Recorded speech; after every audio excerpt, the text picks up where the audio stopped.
Now this Today, Vice President Vance heads to Georgia to give his pitch on the big, beautiful bill to voters. The White House is now referring to the tax provisions as, quote, working family tax cuts.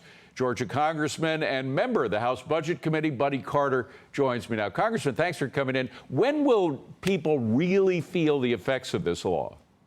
Well, almost immediately, to be quite honest with you. Let's face it, if this had not passed, Georgians, 88% of Georgians would have seen a tax increase of $2,500 to $3,000. They're not going to see that now, thanks to the one big, beautiful bill. What they're going to see is American prosperity again. What they're going to see is their paychecks, and their paychecks are going to go up, and that's going to be important. No tax on tips, no tax on overtime, less tax on seniors. All of those things are extremely important to hardworking Americans. American prosperity is back again, thanks to this giving us this future in finances and border that's secure again. Yeah, but there is a possibility of giving them something that could make them feel good right now, and all that extra tariff revenue has been coming in. Some people suggesting it could amount to about $300 billion a year. Now, if that happens, if it comes in that strong, that would mean an extra $1,900 a year for every single taxpayer,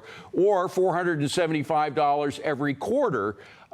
Is something like that possible? Could members of Congress put something like that together to give folks an immediate jump in their personal wealth?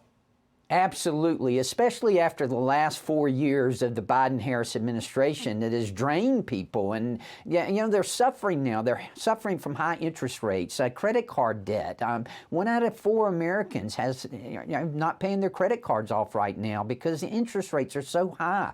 That's something that we've got to address. The president's trying to address it. I've got legislation actually that will give him the authority to fire the Fed chief, and right. He should have that authority. It should be a tool in his tool chest to help the economy. All right. I want to bring up another subject. It concerns the extraordinary spending that really hasn't been cut to the extent that the Droege folks saw. Larry Kudlow and others have an idea for it. He says it might be time to use a pocket rescission. I want you to listen to this and get your reaction. Roll it. Legislation passed 4 or 5 decades ago permits a pocket rescission. The administration can cut spending, and unless Congress comes back and stops it, game, set, and match, over. A pocket rescission. We got about 150, 175 billion of DOGE, waste, fraud, and abuse spending cuts. It'd be huge. We'd get lower interest rates, which is important, but we would also please the public. Public has to know that this is good for them because the government is crowding out them.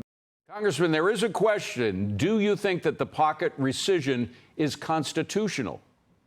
As far as I can tell, yes, it is constitutional, and the president would be able to do it. And by doing that, he would be able to cut spending, which would result in cutting taxes. Remember, when the government spends more, you get less. We have to keep that in mind. And what the president is trying to do is to address the spending addiction that Washington, D.C. has. Ronald Reagan said it years ago. We don't have a revenue problem in Washington, D.C. We've got a spending problem.